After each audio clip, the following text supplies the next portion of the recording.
Welcome back दोस्तों, आज हमारे चैनल में आपका फिर से स्वागत है। मैं शहाबुद्दीन खान, आप देख रहे हैं लेटेस्ट न्यूज़ इंडिया। किसान और इनपुट डीलर्स पर मंडरा रहा संकट। समय से नहीं मिली खाद की लाइसेंसिंग तो व्यवसाय बंद करने की दी चेतावनी। उत्तर प्रदेश की जिला बहराइच के समस्त कृषि इनपुट डीलर्स इन दिनों गहरे असमंजस और संकट की स्थिति में हैं। एग्रो इनपुट डीलर्स एसोसिएशन द्वारा जारी एक पत्र में डीलर्स ने स्पष्ट किया है कि सरकार और संबंधित विभागों द्वारा समय से लाइसेंस न बढ़ाने और आवश्यक उत्पादों की आपूर्ति में हो रही देरी के चलते न केवल किसानों को खाद, बीज, कीटनाशक जैसे आवश्यक इनपुट समय पर नहीं मिल रहे हैं, बल्कि खुद डीलर्स का व्यवसाय भी अस्तित्व संकट में है। एसोसिएशन की जिला अध्यक्ष राम विलास वर्मा और महासचिव कुलदीप शर्मा द्वारा हस्ताक्षरित पत्र में कहा गया है कि प्रशासनिक शिथिलता और विभागीय लापरवाही के चलते जिले के सैकड़ों व्यापारी अपनी दुकानें बंद करने को मजबूर हो सकते हैं। डीलर्स की मांग है कि पुराने नियमों के तहत लाइसेंस का नवीनीकरण तत्काल प्रभाव से किया जाए और कृषि विभाग बिना किसी अनावश्यक अड़चन की अनुमति प्रदान करे। डीलर्स का आरोप है कि पिछले कई वर्षों से लाइसेंस नवीनीकरण की प्रक्रिया अनावश्यक रूप से जटिल बना दी गई है। विभाग अब नए ऑनलाइन नियमों के तहत लाइसेंस की शर्तें थोप रहा है, जिससे जमीन पर कार्य कर रहे छोटे व्यापारियों को भारी कठिनाइयों का सामना करना पड़ रहा है। 3 जुलाई से बेमियादी हड़ताल की चेतावनी पत्र में चेतावनी दी गई कि यदि विभागीय स्तर पर तत्काल समाधान नहीं हुआ तो 3 जुलाई से समस्त डीलर्स अनिश्चितकालीन कार्य बहिष्कार करेंगे और अपने प्रतिष्ठान पूर्णतः बंद कर देंगे।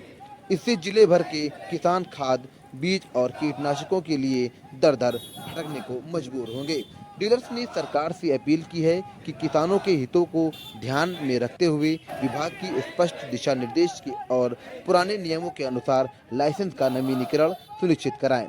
एक ही उत्पादों की आपूर्ति जल्द से जल्द बहाल की जाए ताकि कृषि कार्य प्रभावित न हो।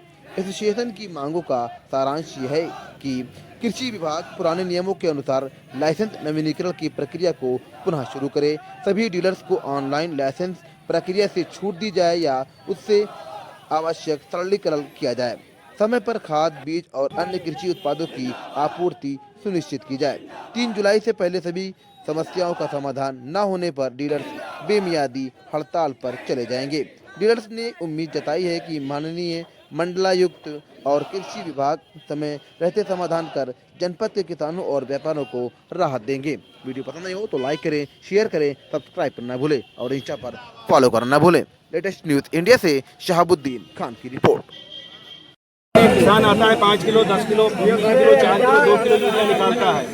सरकार का ये कहना है कि आप बिना अंगूठा लगाए यूरिया मत दीजिए। जो 5 किलो यूरिया लेता है वो अंगूठा लगाने को तैयार नहीं होता।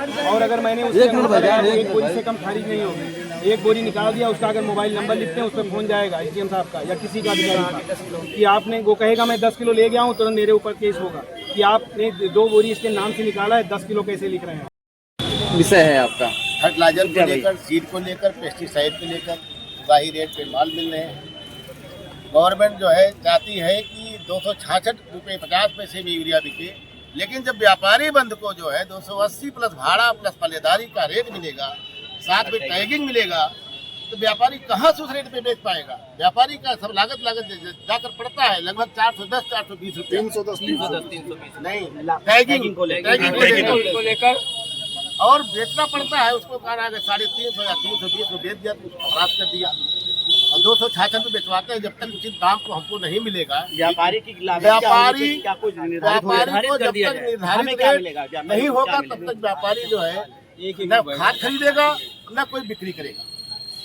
सभी व्यवसायियों की समस्या जैसे हमारे प्रधानमंत्री जी कहते हैं कि 1 नेशन 1 इलेक्शन, ऐसे मैं कहना चाहता हूँ कि 1 नेशन 1 इलेक्शन के तर्ज पे वैसे ही 1 नेशन 1 फर्टिलाइजर 1 रेट हमें गवर्नमेंट के द्वारा उर्वरक पे, चाहे यूरिया हो चाहे फास्फेटिक उर्वरक हो, उस पर हमें अपनी इनकम का वो रेट तय कर दिया जाए।